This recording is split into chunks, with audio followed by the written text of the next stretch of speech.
During the early 2010s, Masahiro Tanaka was the most dominant pitcher in Japan. When he hit the open market, an all-out bidding war happened. He had won the Japanese version of a Cy Young, MVP, and championship. But what if I told you when nobody expected it, he left MLB and never came back, leaving his entire Major League Baseball career behind that he had worked so hard to achieve? It shocked everyone, and to figure out the truth about his disappearance, we need to go back to the beginning. Tanaka was raised in Japan, where he started playing baseball in just the first grade. By high school, he was notorious for his strong arm, rotating as a catcher/pitcher. In his first full season pitching in 2006, he led his team to a national tournament, immediately turning him into a celebrity.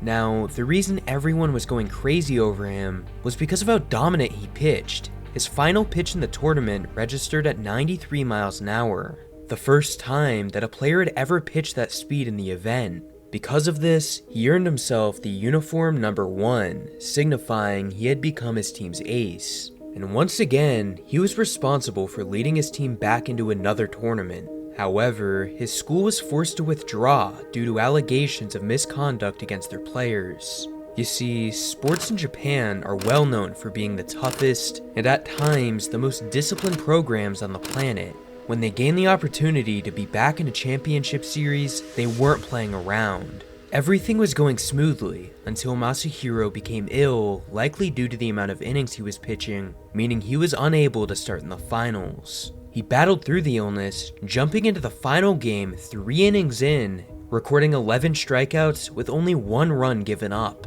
The match lasted 15 innings and ended due to league rules, so they had to rematch. His team lost, but he nearly pitched until his arm came off, going 52 innings, over 700 pitches, and striking out 54 batters. Not long after, his high school career came to an end. Tanaka was by far the most praised and coveted player in all of high school. As he entered the NPB draft, everyone wanted him. 4 teams picked him with their first round pick, leading to a bidding war. In the end, it was the Golden Eagles who ran away with his services, a team that had ranked bottom of their division for 2 consecutive seasons. It was his job to elevate them back to being competitive. At just 18 years old, Tanaka was beginning his professional career, and it didn't start out how anyone thought it would. With lightning high expectations, his rookie 3.82 ERA was a surprise to most people. They thought that he would perform better. However, he tied the record for the fastest player to reach 100 career strikeouts. Keep in mind, that was within just 96 innings, while also pitching a 95-mile-an-hour fastball. By the end, he won the league's Rookie of the Year as he slowly ascended into a superstar. He kept improving, but really took off in 2011 when his ERA dropped all the way down at 2.27. Masahiro earned 3 MVPs of the month, and most importantly, the Sawamura Award, aka the equivalent to the Cy Young. In 2013, if he performed well, there was a chance it was his last time pitching in Japan. Ultimately, he had his best season in nearly every statistic, and was officially on his way to MLB.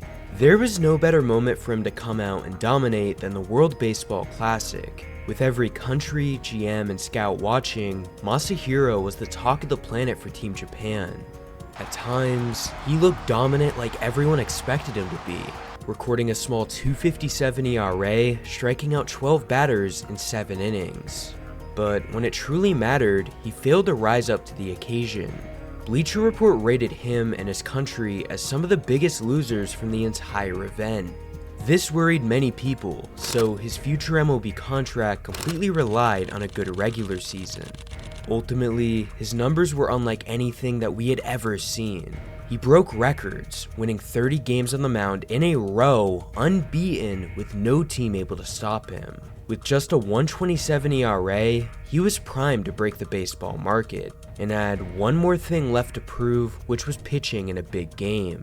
With his team, the Eagles, making the playoffs, he was given a chance. Flying all the way into the championship round, his team dominated. In Game 6 of the series, he threw a complete game with 160 pitches thrown, a number that is literally unheard of in modern day baseball. And believe it or not, his team somehow still managed to lose that game, forcing a Game 7, where once again, they called on him to close out and save the game. Immediately, he recorded his first out with a strikeout. Afterwards, he earned another. All he had to do now was win one more battle.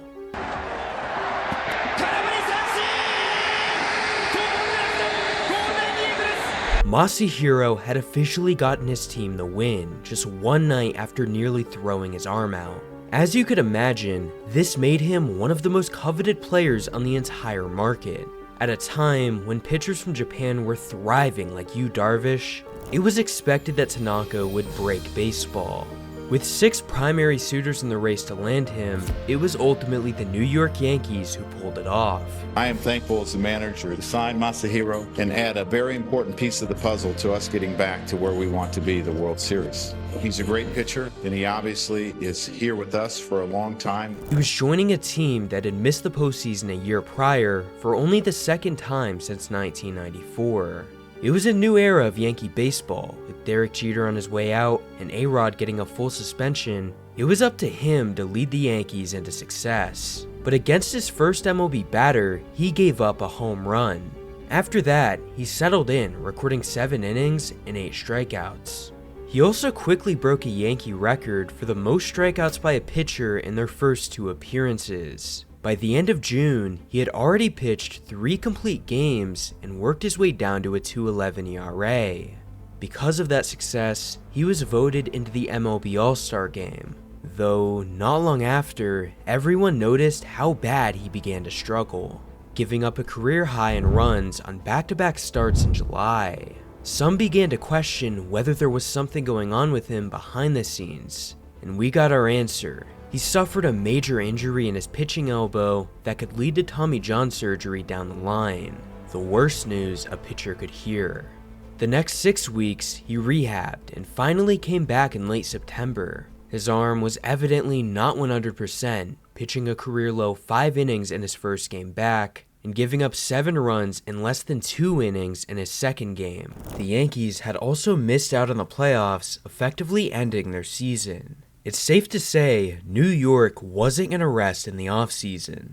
Step 1 to rebuilding their team was to build the pitching around Tanaka. Top pitching prospect Luis Severino was set to debut in 2015 for the starting rotation. So it was the bullpen that they had to work on. They made a splashy signing, getting Andrew Miller to be their full-time closer on a 4-year, $36 million deal. He was their key acquisition in the free agent market, but they still planned on adding with trades. Not only did they acquire starting pitcher Nathan Eovaldi, but they also had to fill in Derek Jeter's role at shortstop. They saw no better option than the young Didi Gregorius, who had an elite glove and untapped offensive potential. With this new core, the Yankees could finally get back to winning.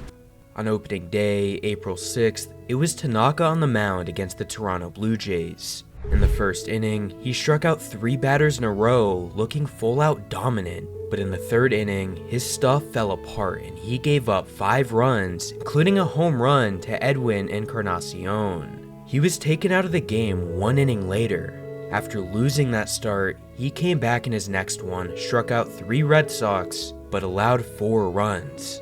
Although he had struggled then, he finally got into a rhythm, going 13 innings with 1 run given up. Though on April 28th, injuries came back to haunt him. He was placed on the disabled list due to soreness in his forearm and wrist. A debate was happening yet again whether he should or should not get Tommy John. Tanaka quickly responded saying this: "I'm confident that I could pitch without having surgery. I understand there's always a risk, but I'm focusing on what I can do now." A few months went by and he came back in arguably his best form yet. Over 3 straight games, he went 21 innings with just 4 runs in total. By September, he had turned his season around, but encountered yet another injury, causing him to miss a start. But at least, he had a well above average ERA at 3.51, with more innings pitched than he had the year prior. His true problem in 2015 was the alarming amount of homers that he was giving up all year long. As for his team, they finished second in their division with 87 wins and a playoff spot.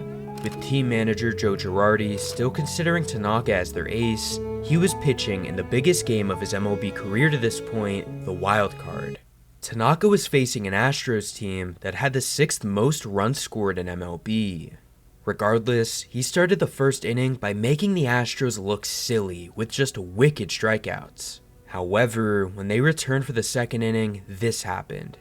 Colby Rasmus leads off the second for Houston, and he lifts the high pitch way back in right field and well back into the seats for a home run. He went 5 innings with just 2 runs allowed, giving his team a chance to win. But unfortunately, Masahiro had to watch their offense crumble, scoring nothing and the Yankees being sent home. So by this point, he was entering year 3 and still hadn't won a playoff game. And to make it worse, the Yankees offseason was extremely underwhelming. Outside of bullpen acquisition Aroldis Chapman, the team added virtually no one. They weren't good enough, but Tanaka was, and arguably he had the best season of his career. With a career-high 31 starts, he was able to stay healthy unlike ever before. He had a 5.4 WAR, indicating how many games he was responsible for them winning, which was higher than any other Yankee in 2016. His best start came against the Orioles on May 5th. Tanaka was absolutely filthy, striking out 7 batters and pitching 8 shutout innings. Due to the Yankees' lack of offense, the game entered extra innings where the Orioles eventually walked it off. The Yankees simply had no identity as a team, with players aging and limited talent. They finished 4th place in the AL East with just 84 wins. Tanaka by far was their player of the year, and they needed to build around him. The Yankees saw no better way to do that than to let the young guys play. In 2017, Aaron Judge exploded onto the scene in his first full season. Gary Sanchez made a second-year leap as a full-time catcher who hit really well. As for the rotation, Luis Severino finally settled in into becoming one of the best pitchers in all of baseball. With these 3 new additions, the Yankees were a completely different team. And on February 14th, Tanaka was named the opening day starter for a 3rd consecutive season. How do you feel when people call you the ace of the Yankees? Just want to gradually get to be that ace of the New York Yankees. He got to pitch against a team that was about to become bottom 6 in runs scored, Tampa Bay. But when he got onto the mound, he completely collapsed, giving up 8 runs in 2 innings. The worst performance by any Yankee pitcher on opening day in league history. It was unacceptable and unusual from a pitcher of his caliber. After that disaster, he was able to find success once again. When the Yankees were facing Boston, their rival, he went 9 innings, 0 runs, and just 3 hits. By June, they had a 30-20 record, but Tanaka was back to being inconsistent. He gave up 8 earned runs against the Astros in 1 inning, and then 6 earned runs in 3 innings against the Rays. On May 26th, he looked to put these frustrations to rest against the Oakland A's, going 7 innings and striking out an insane 13 amount of batters. But just when he finally looked like himself again, he couldn't pitch. Longtime catcher Austin Romine provided insight on the situation, saying this: "There were a bunch of balls in the middle of the plate and they got hit. By the end of the regular season, the Yankees had made the playoffs with 91 wins and were considered a legitimate contender. And they were able to do that regardless of Tanaka's worst season in MLB to date, recording a .474 ERA. As they were entering the playoffs, they needed him to step up or things would go bad quickly. In the Game 1 wildcard against the Twins, they were pitching Luis Severino and it went bad. Twins switch it to batting left. Pitch a drive to right field and deep. Back it goes, deep it goes, and this game is tied! Sevy gave up 3 runs early, but the Yankees offense was able to stay in it and run away with a win. But they weren't able to do that against their next opponent, the Cleveland Indians, who had won more games than anyone in the AL and were considered a serious challenge. The Yankees fell early in both Game 1 and 2, making it likely that they would be eliminated. Tanaka would be on the mound in Game 3, the biggest game of the series and his professional career. If he failed, he would not only fail himself, but also the entire state of New York. So, he delivered a superstar postseason performance in 7 innings with no runs, allowing his team to win the game 1-0 and to give them a shot at the series. In Game 4 and Game 5, they came out on top of victory, officially bringing them into the ALCS. Houston versus New York. Some questioned the Yankees after they lost the first 2 games, but they brought themselves back into it by winning Game 3 and 4, setting Tanaka to make the start in a must-win Game 5 to take control of the series. In inning number 1, he came out clean and even threw a strikeout. Through 5, he had worked a scoreless game but was running in trouble. After recording 1 out, he allowed a single to right field for Marwin Gonzalez. He threw a pitch in the dirt, advancing the runner to second, and then walked a batter, so a guy was on first and second base. But he was quickly able to get out of the jam with 2 outs back to back. After that inning, he was just about perfect. In total, he went 7 innings after throwing 103 pitches, giving him a .90 ERA in his 3 postseason starts. His performance was phenomenal, but the Yankees lost both Game 6 and 7, ultimately eliminating them. So, the Yankees did something that they believed would get them over the playoff hump and into the World Series. The Yankees did something that would completely change their lineup, trading for superstar outfielder Giancarlo Stanton, one of the best home run hitters in baseball. He was an immediate game changer, with their best record since '09, winning 100 games, and Tanaka improving to a .375 ERA. In the divisional series, over his 1 start, he was nearly impeccable over 5 innings against Boston. It's no surprise that they won that game. In fact, it's the only one they came away with a victory in. Just like that, they had lost in consecutive postseasons. If things didn't change quickly, Tanaka could potentially seek a new team after his contract expired. So, they did everything they could to make the team championship caliber. They extended outfielder Aaron Hicks and pitcher Luis Severino, though the real plan was to yet again spend heavily on bullpen arms, spending a combined $100 million on that alone. And that's not to mention, they spent $24 million on third baseman DJ LeMahieu. The roster had finally come together, shaking up as top contenders. This time, they were able to win 103 games, winning the division. But truly, Tanaka's inconsistencies had turned him into a .445 ERA. He would go from being a superstar, like his 9-inning shutout against Tampa Bay, and only 2 starts later would give up 6 runs. When it was time for the playoffs, he pitched like the superstar Tanaka, helping his team sweep in the ALDS. His next start was Game 1 of the championship series, which they desperately needed to win, against the Astros, a team that had beaten them just 2 years prior. Tanaka was lights out, allowing only 1 hit in 6 total innings. By his next outing, they were down a game in the series. After going 2 clean innings, he encountered troubles in the 3rd. With 2 batters on base, he let up a grand slam to George Springer. This effectively put them down a few runs, which they were never able to rebound from. It was his last postseason start that year, as the Yankees were sent home. Now, only 1 year was left under Tanaka's contract, and due to a global pandemic, the season was cut to just 60 games in 2020. So he had to dominate in those few games to ensure that he got a massive MLB contract after the season. He had a few solid innings, but only twice did he go past the 5th. His final ERA was a .356, and it was no surprise that they were unsuccessful in the playoffs. Though it was shocking that Tanaka had a 12 ERA in 2 of those games. So, with their season over, where would Tanaka sign? After being ranked the 11th best free agent, he was guaranteed to get life-changing money. Yet, he did what nobody thought he would. He got on an airplane, left NYC, and traveled across the world to his home country of Japan. Tanaka announced he was leaving the United States, ending his MLB career, and once again playing for his former NPB team. But why? Nobody had any answers, and we were left clueless. That was until he finally told us. He left not because he didn't want to play MLB, he left due to racial discrimination and fear over his family's lives. Since his departure, he's played 4 NPB seasons with an average ERA of .393. But he's not the only Japanese player to shock the world. If you want to watch more, check out my deep dive on how Ichiro Suzuki took over baseball.